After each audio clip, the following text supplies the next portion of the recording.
Yes, hello everyone, आप सभी का मेरे प्यारे से यूट्यूब चैनल सरल साइंस बाय कल्पना पर हार्दिक स्वागत है। तो हम चैप्टर नंबर 4 की सीरीज में पार्ट नेक्स्ट ला रहे हैं, दैट इज फोर्थ पार्ट। उसमें हम क्या पढ़ने वाले हैं, उससे पहले हमने क्या क्या पढ़ लिया वो देखिएगा। हमने कार्बन के बारे में पढ़ लिया था, इलेक्ट्रॉनिक कॉन्फ़िगरेशन, कोवैलेंट बॉन्ड क्या होता है, हाइड्रोजन कैसे बनता है, ऑक्सीजन कैसे बनता है, नाइट्रोजन के बीच की बॉन्डिंग कैसी थी, वाटर कैसे बना, physical properties of covalent compound क्या होता है, और कार्बन कैसे नोबेल गैस इलेक्ट्रॉनिक कॉन्फ़िगरेशन को अटेन कर रहा है, वर्सटाइल नेचर कैसे रहा कार्बन का, कार्बन की कैसी चेन्स बन रही थी, टेट्रावैलेंसी क्या होती है, मल्टीपल बॉन्ड की टेंडेंसी कैसी थी। एलोट्रोप्स में आपने क्या क्या पढ़ा, डायमंड, ग्रेफाइट एंड फुलड्रीन। इसके बाद में हमने इसके नोमेनक्लेचर किया था, हमने इसमें एल्केन, एल्कीन और एल्काइन को हमने पढ़ लिया। उसके बाद में हमने कार्बन 1 से लेकर के 10 तक के इसके नेम देखे, सफिक्स क्या होता है, प्रीफिक्स क्या होता है, कैसे कैसे हमने नोमेनक्लेचर किया, इन सब के बारे में हमने यहाँ पर देखा। तो आज हम पढ़ने वाले हैं होमोलोगस सीरीज कि होमोलोगस सीरीज क्या होती है। ध्यान से देखिएगा, होमोलोगस सीरीज होती क्या है कि अगर हम एक ही मेंबर के मतलब एक ही ग्रुप के अलग अलग मेंबर्स की बात करती हूँ, तो एक मेंबर से दूसरे मेंबर पे जाने पर CH2 का डिफरेंस आए या 14U का डिफरेंस आए। अब ये CH2 और 14U का डिफरेंस कैसे आ रहा है, ध्यान से देखिएगा। जैसे मैंने कहा कि एल्केन सीरीज है मेरे पास में, कौन सी सीरीज है, एल्केन सीरीज है, ये एल्केन सीरीज है। इसका फॉर्मूला क्या होता है, ऐसे मेंबर्स को मैं एक फॉर्मूले से दिखा पाऊंगी। इसका फॉर्मूला क्या होता है, CnH2n+2। तो जैसे मैंने इसका फर्स्ट मेंबर बनाया तो क्या बन गया, CH4 बन गया। सेकंड मेंबर बनाया C2H6 बन गया। थर्ड मेंबर बनाया C3H8 बन गया। फोर्थ मेंबर बनाया C4H10 बन गया। यहां से यहां आते हैं तो कितने का डिफरेंस आ रहा है, CH2 का डिफरेंस आ रहा है। देखो कार्बन कितने हैं, 2 है, कार्बन कितना है, 1 है, तो कितने कार्बन का डिफरेंस आ गया, 1 का। यहाँ पर हाइड्रोजन कितने हैं, 6 है, यहाँ पर हाइड्रोजन कितने हैं, 4 है, तो कितने हाइड्रोजन का डिफरेंस आ गया, 2 का। उसी तरीके से यहां तक जाएंगे तो कितने का आएगा, वही CH2 का। यहां से यहां तक जाएंगे तो कितने का आएगा, CH2 का। मतलब अगर मैं एडजेसेंट मेंबर्स पर जाती हूं तो कितने का डिफरेंस आएगा, CH2 का। अब CH2 का मतलब क्या, एक कार्बन और 2 हाइड्रोजन। इसका अगर मैं एटॉमिक वेट निकालती हूं तो कार्बन का कितना होता है, 12, एक हाइड्रोजन का होता है 1, तो कितना हो गया, 14। और जब भी आप एटॉमिक मास की बात करते हैं, वेट की बात करते हैं, तो यू से रिप्रेजेंट करते हैं उसको, किससे रिप्रेजेंट करते हैं, यूनिफाइड मास से। किससे, यूनिफाइड मास से हम उसको रिप्रेजेंट करते हैं। तो होमोलोगस सीरीज क्या होती है, जिसकी फिजिकल प्रॉपर्टीज तो हमको अलग मिल जाए बट केमिकल प्रॉपर्टी क्या मिले, सेम मिले। इसके अलावा उनको हम एक फॉर्मूले से डिनोट कर सकते हैं। अगर एडजेसेंट मेंबर्स की बात करती हूं तो CH2 का डिफरेंस आएगा, और अगर एटॉमिक मास में बात करती हूं तो 14U का डिफरेंस आएगा। इन्हीं को ही हम क्या बोलते हैं, होमोलोगस सीरीज बोलते हैं। A series of carbon compound in which same functional group and differ by, same functional group हो, जैसे यहां पर एल्केन है तो सारा एल्केन वाला मैंने मेंबर्स लिखे, अगर एल्कीन है तो सारे एल्कीन्स वाले मेंबर आएंगे। तो सेम क्या रहेगा, हमारे पास में फंक्शनल ग्रुप रहेगा। एंड डिफर बाय, किससे डिफरेंट में आते हैं, ये CH2 से डिफरेंट में आते हैं। ऐसो को हम क्या बोलते हैं, होमोलोगस सीरीज बोलते हैं। ठीक है, तो मैं क्या बोल सकती हूँ उसको, एक ही थाली के चट्टे बट्टे। ठीक है, अल्कोहल्स की मैं बात कर रही हूँ तो जैसे मैंने मैथेनॉल बना दिया, जैसे एथेनॉल बना दिया, जैसे प्रोपेनॉल बना दिया, जैसे ब्यूटेनॉल बना दिया। यहां से यहां पर जाते हैं तो हमको कितना फर्क मिल रहा है, CH2 का फर्क मिल रहा है। उसी तरीके से यहां तक जाते हैं तो हमको कितने का फर्क मिल रहा है, CH2 का फर्क मिल रहा है। उसी तरीके से मैं यहां से यहां तक जाती हूं तो कितने का फर्क मिल रहा है, CH2 का फर्क मिल रहा है। यस, प्रॉपर्टीज क्या होती है इसकी, सारे के सारे मेंबर्स को आप ना एक जनरल फॉर्मूला से रिप्रेजेंट कर सकते हो। जैसे मैंने एल्केन को रिप्रेजेंट किया CnH2n+2 से, एल्कीन को रिप्रेजेंट किया CnH2n से, और एल्काइन को रिप्रेजेंट किया CnH2n-2 से। अगर दो एडजेसेंट मेंबर्स की मैं बात करती हूं तो यहां पर कितने का डिफरेंस आएगा, CH2 ग्रुप का डिफरेंस आएगा। अगर मैंने मॉलिक्यूलर मास में बात करी तो कितने का डिफरेंस आएगा, 14U का डिफरेंस आएगा। ठीक है, इनकी सारी की सारी प्रॉपर्टी में अगर मैं बात करूं तो केमिकल प्रॉपर्टी तो सेम रहेगी बट फिजिकल प्रॉपर्टी सेम नहीं रहेगी। मतलब शुरू के 1 to 4 और 5 मेंबर तो गैसियस प्रॉपर्टी में रहते हैं और 4 to 15 16 जो मेंबर्स होते हैं वो लिक्विड कैटेगरी में रहते हैं और 15 के बाद वाले जो सारे मेंबर्स होते हैं मोस्टली वो किस फिजिकल स्टेट में रहेंगे, सॉलिड फिजिकल स्टेट में रहेंगे। तो फिजिकल प्रॉपर्टी तो क्या रहेगी, डिफरेंट, पर केमिकल प्रॉपर्टी क्या रहेगी, इनकी सेम रहेगी। आगे हम बात करते हैं, आगे देखिएगा क्या है कि chemical properties of carbonic compound के बारे में बात करते हैं। तो सबसे फर्स्ट हमारे पास में आता है कंबशन, कि अगर मैं इनको जलाऊं, ठीक है, जलाने का मतलब क्या होगा, O2 के साथ में रिएक्शन। तो जैसे मैं इनको जला रही हूं तो इनमें से क्या निकल रही है, हीट, और क्या निकल रही है, लाइट। और ऐसी रिएक्शन जिसमें से हीट या लाइट निकलती है, हीट निकलती है मोस्टली, तो ऐसी रिएक्शन मैं क्या बोलती हूँ, एक्सोथर्मिक रिएक्शन बोलती हूँ। अगर O2 के साथ में रिएक्शन हो रही है तो ऐसी रिएक्शन को मैं ऑक्सीडेशन रिएक्शन भी कहती हूँ। तो ध्यान से देखिएगा, कंबशन का मतलब क्या समझेंगे हम, a chemical reaction in which heat and light are given out is called combustion, कि भैया उसमें से हीट और लाइट निकल रही हो तो ऐसी रिएक्शन को हम क्या बोल रहे हैं, कंबशन रिएक्शन बोल रहे हैं। कंबशन ऑफ कार्बन की अगर हम बात करते हैं तो देखो, कार्बन अगर ऑक्सीजन के साथ में रिएक्शन हो रही है तो क्या बना रहा है, CO2, साथ में क्या निकल रही है, हीट और लाइट। सबसे अच्छा एग्जाम्पल है, आप अंगीठी में क्या जलाते हैं, कोयला। अगर आप कोयला जलाते हैं, कोयला किसका बनता है, कार्बन का ही तो बनता है। अगर कार्बन का बन रहा है तो आपको क्या क्या मिल रही है, उससे हीट भी मिल रही है और उससे क्या मिल रही है, लाइट भी, उससे उजाला भी मिल रहा है थोड़ा सा, तो उसे हम क्या बोलेंगे, कंबशन ऑफ कार्बन बोलेंगे। ठीक है, ये तो मैंने सिंपल कार्बन की बात करी। मान लीजिए कोई हाइड्रोकार्बन है, ठीक है, तो हाइड्रोकार्बन के बेसिस पर मैं बोलूं, जैसे मान लीजिए CH4 है, मैं यहां लिख देती हूँ CH4 वाली रिएक्शन को, CH4 है, क्या कर रहे हैं हम, इसको कंबशन करवा रहे हैं, O2 के साथ में रिएक्शन करा रहे हैं। जितने कार्बन उतने कार्बन डाइऑक्साइड निकलेंगे, है ना। कार्बन डाइऑक्साइड आपको यहां पर भी दिख रहा था, है ना। अब हाइड्रोजन आ गया यहां पर, जितने हाइड्रोजन उसके हाफ वाटर मॉलिक्यूल निकलेंगे, उसके हाफ मैंने वाटर मॉलिक्यूल बना दिए। और यहां से साथ में क्या निकलती है, हीट और लाइट भी निकलेगी। क्या निकलेगी, हीट और लाइट भी निकलेगी। येलो मैंने हीट और लाइट भी बना दिया, सही है। देखिएगा ध्यान से, जितने कार्बन उतने कार्बन डाइऑक्साइड, जितने हाइड्रोजन उसके हाफ वाटर मॉलिक्यूल। ओके, अब ऑक्सीजन काउंट करो, ऑक्सीजन कितने हैं यहाँ पर, 2 ऑक्सीजन है। यस, यहाँ पर भी कितने हैं, 2 ऑक्सीजन है। 2 और 2 कितने हो गए, 4। मैं इसको ऐसे लिख सकती हूँ क्या, 4/2। देखो इसको मैं ऐसे लिख सकती हूँ क्या, 4/2। येलो मैंने 4/2 से कर दिया। 2 से 2 कैंसल, कितने ऑक्सीजन आ गए यहाँ पर रिएक्शन में, 4O आ गया। मतलब ऑक्सीजन उधर भी 4 है, इधर भी 4 ऑक्सीजन आ गया। तो ये बैलेंसिंग का एक मेथड बना रही हूँ। अब ऐसे मत बोलना मैडम 4/2 करने पर तो 2 आता है, हाँ, पर मैंने ये चला करके ऐसे लिखा है जिससे आपके, मान लीजिए आपके मतलब ओड नंबर आ गए, तो ओड नंबर में जैसे 7/2 आ गए, है ना, 9/2 आ गए। अब उसको हम थोड़ा ना कैंसल आउट करके पॉइंट्स में लिखेंगे, उसको पॉइंट्स में नहीं लिखेंगे, इसलिए मैंने इसको इस तरीके से लिखा। जैसे फॉर एग्जाम्पल C2H6 है मेरे पास में, जिसे हम एथेन बोल रहे हैं। इसको मैं क्या कर रही हूँ, कंबशन करवा रही हूँ। जैसे मैं कंबशन करवाऊंगी तो जितने कार्बन उतने कार्बन डाइऑक्साइड, देखिए जितने कार्बन उतने कार्बन डाइऑक्साइड, रिएक्शन हो रही है, जितने कार्बन उतने कार्बन डाइऑक्साइड। ये लो, कार्बन कितने हैं, 2, कार्बन डाइऑक्साइड बन गया 2।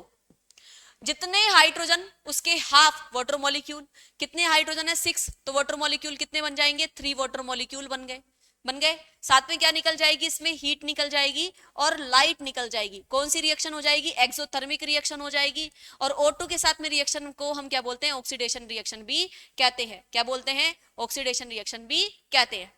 ये मैंने कर लिया। अब मेरे को बैलेंसिंग करना है, किसको, ऑक्सीजन को। बाकी तो ये दोनों तो बैलेंस हो गए, ठीक है। ऑक्सीजन देखो कितने हैं, 2 2 जा 4, 4 ऑक्सीजन यहाँ पर हो गया, ठीक है। यहाँ पर कितने ऑक्सीजन हो गए, 3 ऑक्सीजन हो गए। अब कितने ऑक्सीजन हो गए यहाँ पर, 7, तो यहाँ पर मैं क्या लिख दूं, 7/2, बस हो गया काम मेरा। अब आप कोई सा भी बड़े से बड़ा फॉर्मूला हो, उस फॉर्मूले में कार्बन जितने उतने कार्बन डाइऑक्साइड, जितने हाइड्रोजन उतने उसके हाफ वाटर मॉलिक्यूल, और वहां से आप किसको बैलेंस कर लो, ऑक्सीजन को। ऑक्सीजन जितने उधर काउंट हो रहे हैं, इधर की तरफ जितने ऑक्सीजन काउंट हो रहे हैं, उसको बाई 2 करके इधर लगा दो, बस कुछ नहीं करना, ठीक है। तो हमने कंबशन ऑफ हाइड्रोकार्बन भी पढ़ लिया। उसके बाद में हम क्या पढ़ रहे हैं, कंबशन ऑफ एल्कोहल। एल्कोहल का मतलब क्या होता है, जिसमें OH ग्रुप आ जाए। इसका नाम क्या हो जाएगा, कितने कार्बन है, 2 कार्बन है, एथ कार्बन कार्बन के बीच की बॉन्डिंग सिंगल एथेनॉल। ये लो, ऑक्सीजन के साथ में रिएक्शन करा रहे हैं, तो देखो ऑक्सीजन के साथ में जैसे हम रिएक्शन कराते हैं तो यहाँ पर कितने कार्बन है, 2 कार्बन है, तो 2 कार्बन डाइऑक्साइड। कितने हाइड्रोजन है, 6 हाइड्रोजन है, तो भैया 3। देखो 2 तो कार्बन डाइऑक्साइड, 3 H2O निकल गया, हीट निकल जाएगी, लाइट निकल जाएगी। कितने ऑक्सीजन है, सेम रिएक्शन हो रही है जो हमने पहले सीखा, बस यहाँ पर अल्कोहल की बात हो गई, वहां हाइड्रोकार्बन्स की बात हो रही थी। कितने हैं, 4 ऑक्सीजन है, यहाँ पर कितने हैं, 3 ऑक्सीजन है, तो यहां पर क्या हो जाएगा, 7/2 आ जाएंगे। सही है। आगे देखते हैं ऑक्सीडेशन रिएक्शन की। देखो ऑक्सीडेशन यहां पर क्या बताना चाह रहा है कि अगर हम कुछ ऐसा कैटलिस्ट यहां पर यूज करते हैं कि जिससे किसी सब्सटेंस का ऑक्सीडेशन हो जाए, ठीक है, तो उस रिएक्शन के बारे में बात करेंगे हम। यहां पर देखिएगा, यहां पर हम ऑक्सीडेशन की बात कर रहे हैं जहां पर एल्कोहल, ये कौन है मेरे पास में, एल्कोहल है, ये कौन है, एल्कोहल है, किस में बदल रहा है, ये कार्बोक्सिलिक एसिड में बदल रहा है। इसका नाम क्या है, कार्बोक्सिलिक कार्बोक्सिलिक कार्बोक्सिलिक एसिड, है ना, इसमें बदल रहा है। तो कौन से रहेंगे वो जो ऐसा कन्वर्जन कर दे। देखिएगा, alcohols can be converted to carboxylic acid, है ना, हम एल्कोहल को किस में कन्वर्ट कर सकते हैं, कार्बोक्सिलिक एसिड में, इन द प्रेजेंस ऑफ, किसके प्रेजेंस में, या तो हमारे पास में एल्कलाइन, है ना, एल्कलाइन KMnO4 आ जाए, KMnO4 कैसा, एल्कलाइन, या हमारे पास में K2Cr2O7, है ना, कौन सा K2Cr2O7, एसिड वाला। KMnO4 का फुल फॉर्म क्या होता है, पोटेशियम परमैंगनेट, और K2Cr2 का फुल फॉर्म होता है पोटेशियम डाइक्रोमेट, या यहां पर लग जाए एसिडिफाइड, है ना, कौन, K2Cr2O7, ये लग जाए। तो अगर ये दोनों आ रहे हैं तो अल्कोहल किस में चेंज हो जाएगा, कार्बोक्सिलिक एसिड में चेंज हो जाएगा। तो क्या पढ़ा हमने, alcohols can be converted to carboxylic acid in the presence of oxidising agent alkaline, KMnO4, potassium permanganate जिसे हम रेड दवा भी कहते हैं, K2Cr2O7 को कैसा होना चाहिए, एसिडिफाइड होना चाहिए। तब ये दोनों क्या कर देंगे, या तो ये आ जाए या ये आ जाए, या तो KMnO4 आ जाए या K2Cr2O7 आ जाए। अगर इनकी प्रेजेंस में आप अल्कोहल को लेते हो तो अल्कोहल किस में कन्वर्ट हो जाएगा, कार्बोक्सिलिक एसिड में। मतलब ये वाला ग्रुप किस में कन्वर्ट हो जाएगा, COOH में कन्वर्ट हो जाएगा। देखिएगा यहां पर एथेनॉल है, ठीक है, एथेनॉल, ध्यान रखना कार्बन सेम रहेगा, इधर 2 कार्बन है, उधर भी 2 कार्बन रहेगा, ठीक है। तो एथेनॉल है, ये किस में चेंज हो गया, एथेनोइक एसिड में चेंज हो गया। किस में चेंज हो गया, ये एथेनोइक एसिड में ये चेंज हो गया। किसकी प्रेजेंस में, एल्कलाइन KMnO4 की प्रेजेंस में, जिसे हम पोटेशियम परमैंगनेट कहते हैं, और acidified K2Cr2O7 that is potassium permanganate. Okay, आगे बढ़ते हैं। हमने पढ़ ली कैटलिस्ट क्या होते हैं। कैटलिस्ट क्या होते हैं कि जो रिएक्शन का रेट, है ना, अफेक्ट करे, मोस्टली बढ़ा दे, बिना रिएक्शन में खुद पार्टिसिपेट करे। मतलब अगर मैं रिएक्शन के एंडिंग में देखती हूं तो वैसे ऐसे कैसे बना रहता है, उसे हम क्या बोलते हैं, कैटलिस्ट। जैसे अभी अभी आपने KMnO4 और K2Cr2O7 देखा, वो ऐसे कैसे रिएक्शन के लास्ट में बने रहेंगे, ठीक है। जैसे मान लीजिए मैंने एक मॉलिक्यूल KMnO4 काम लिया, तो एक मॉलिक्यूल रिएक्शन के रेट को तो चेंज कर देगा, पर है ना, लास्ट में अगर हम रिएक्शन को एंडिंग में देखते हैं तो KMnO4 ऐसे कैसे हमको मिलेगा। वही जैसे तुम्हारा भाई है ना, तुमने सोचा कि भैया हाँ कि कुछ कांड कर दिया तुमने, तुम्हारे भाई को पता चल गया, छोटे भाई बहन तो ऐसे खतरनाक होते हैं, बोला आज तो मम्मी को बताऊंगा, आज तो भैया एंजॉय करने के लिए कुछ चीज है भी नहीं, आज तो भैया को या बहन को पिटवाते हैं। अब भैया पिटवाते हैं तो तुम्हारी मम्मी के सामने जाकर के उसने सारी चीजें बयां कर दी। मम्मी को पहले ही किसी बात से गुस्सा आ रहा था, मम्मी ने जाकर के तुमको भैया कूट दिया। अब छोटे भाई बहनों ने देखा कि भैया मम्मी तो इसको कूट रही, कहीं अपना नंबर ना आ जाए, वो फरार हो गया। मतलब उसने रिएक्शन की रेट को तो इंक्रीज कर दिया और खुद भी नहीं पिटा। तो ऐसे सब्सटेंस को हम क्या बोलते हैं, कैटलिस्ट बोलते हैं। क्या बोलते हैं, catalyst. A substance that makes a chemical reaction happens faster, है ना, without being used up in the reaction, कि जो रिएक्शन को क्या करते हैं, मोस्टली बढ़ा दे, है ना, बिना रिएक्शन में काम आए। तो ऐसे सब्सटेंस को हम क्या बोलते हैं, कैटलिस्ट। जैसे निकल, पैलेडियम, इसके बारे में तो हम आगे पढ़ने वाले हैं, ठीक है। पोटेशियम परमैंगनेट के बारे में अभी अभी आपने पढ़ा, जिसे हम KMnO4 कहते हैं, और पोटेशियम डाइक्रोमेट जिसे हम क्या बोलते हैं, K2Cr2O7।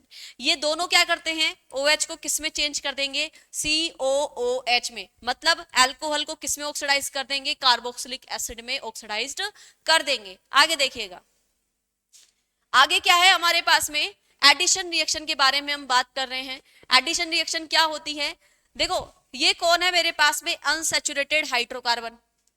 अगर मैं निकल और पैलेडियम की प्रेजेंस में अगर इसमें H2 का एडिशन कराती हूं तो मेरे पास में ये जो डबल बॉन्ड है ये टूट करके उनकी जगह कौन लग जाएगा, हाइड्रोजन लग जाएगा।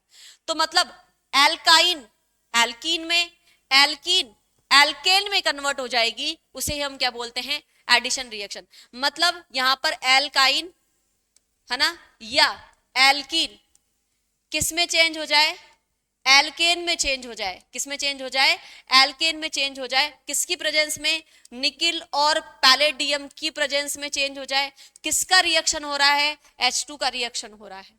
ठीक है, तो एथीन किस में कन्वर्ट हो गया, यहां पर एथेन में। यहां पर निकिल और पैलेडियम कैटलिस्ट का रोल प्ले करते हैं। यहां पर क्या हो रहा है, अनसैचुरेटेड हाइड्रोकार्बन्स है ना, उसमें हाइड्रोजन का एडिशन जब होता है, किसकी प्रेजेंस में हो रहा है, कैटलिस्ट, कौन से catalyst, palladium PD, nickel Ni की प्रेजेंस में हो रहा है, और आपको क्या मिल रहा है, सैचुरेटेड हाइड्रोकार्बन्स मिल रहा है। ये कौन थे, अनसैचुरेटेड थे। ये कौन थे, अनसैचुरेटेड हाइड्रोकार्बन्स थे। हाइड्रोकार्बन्स थे, किसमें कन्वर्ट हो रहे हैं ये, सैचुरेटेड मतलब सिंगल बॉन्डिंग वाले में, सैचुरेटेड हाइड्रोकार्बन में ये क्या हो रहे हैं, कन्वर्ट हो रहे हैं। ठीक है, ऐसी रिएक्शन को हम क्या बोलते हैं, हाइड्रोजनेशन रिएक्शन। किसका एडिशन हो रहा है, हाइड्रोजन का, और हाइड्रोजन का एडिशन को हम क्या बोलते हैं, हाइड्रोजनेशन रिएक्शन। देखो क्या दे रखा है नीचे, हाइड्रोजनेशन रिएक्शन कहते हैं हम इसको। किसका आपने यूज किया, तो आप क्या बोलोगे, हमने निकिल और पैलेडियम का क्या किया, यूज किया। ओके, आगे देखिएगा नेक्स्ट। देखो यूजेस ऑफ हाइड्रोजनेशन रिएक्शन, कि हाइड्रोजनेशन रिएक्शन को हम क्या बोलते हैं, ध्यान रखना जो आपके पास में अनसैचुरेटेड हाइड्रोकार्बन्स होते हैं उसे हम बोलते हैं वेजिटेबल्स ऑयल्स। वेजिटेबल क्या बोलेंगे, वेजिटेबल ऑयल। अनसैचुरेटेड को क्या बोलेंगे, वेजिटेबल ऑयल। वेजिटेबल ऑयल का यूज है ना, इसका रिएक्शन अगर मैं निकिल और पैलेडियम की प्रेजेंस में H2 के साथ में कराती हूं तो किस में कन्वर्ट हो जाते हैं, ये वेजिटेबल घी में, जिसे हम डालडा घी भी कहते हैं, वेजिटेबल घी है ना, उसमें कन्वर्ट हो जाते हैं। तो मतलब हाइड्रोजनेशन रिएक्शन का इस्तेमाल कहाँ करते हो, वेजिटेबल्स ऑयल्स को, मतलब वेजिटेबल ऑयल्स अगर आपको ऐसे लिखा हुआ मिल जाए, ठीक है, तो आप डायरेक्टली क्या बोल देना, भैया निकिल हो रहा है यहाँ पर और पैलेडियम हो रहा है, H2 का हाइड्रोजनेशन हो रहा है, और क्या हो जाएगा यहाँ पर, वेजिटेबल घी बन रहा है। क्या बन रहा है, वेजिटेबल क्या बन रहा है, यहाँ पर घी बन रहा है। एनिमल फैट्स अगर हो रहा है और अगर वहां पर सैचुरेटेड फैटी एसिड मतलब इकट्ठा हो रहे हैं तो वो भैया उसके हेल्थ के लिए क्या रहते हैं, हार्मफुल रहते हैं। ओके, तो आगे हम देखते हैं, नेक्स्ट देखिएगा। नेक्स्ट हमारे पास में सब्स्टिट्यूशन रिएक्शन। सब्स्टिट्यूशन रिएक्शन क्या, कि एक की जगह दूसरा आ जाए, कि भैया इसका सब्स्टिट्यूट क्या है, तो एक फंक्शनल ग्रुप की जगह यहां पर दूसरा फंक्शनल ग्रुप आपको दिखाई देगा, तो ऐसी रिएक्शन को हम क्या बोलते हैं, सब्स्टिट्यूशन रिएक्शन, कि एक ग्रुप की जगह कौन आ रहा है, दूसरा ग्रुप। जैसा कि आप इसमें देख रहे हो, यहां पर कौन है मेरे पास में, मैथेनॉल। क्या नाम है इसका, मैथेनॉल। क्या नाम है इसका, मैथेनॉल। किसके साथ में रिएक्शन हो रही है, HBr के साथ में। ये OH हटा, Br आ गया, इसका नाम क्या हो जाएगा, ब्रोमो मैथेन। क्या नाम हो जाएगा इसका, ब्रोमो मैथेन नाम हो जाएगा। और यहां से OH और यहां से H मिलकर के क्या निकल जाएगा, वाटर मॉलिक्यूल निकल जाएगा।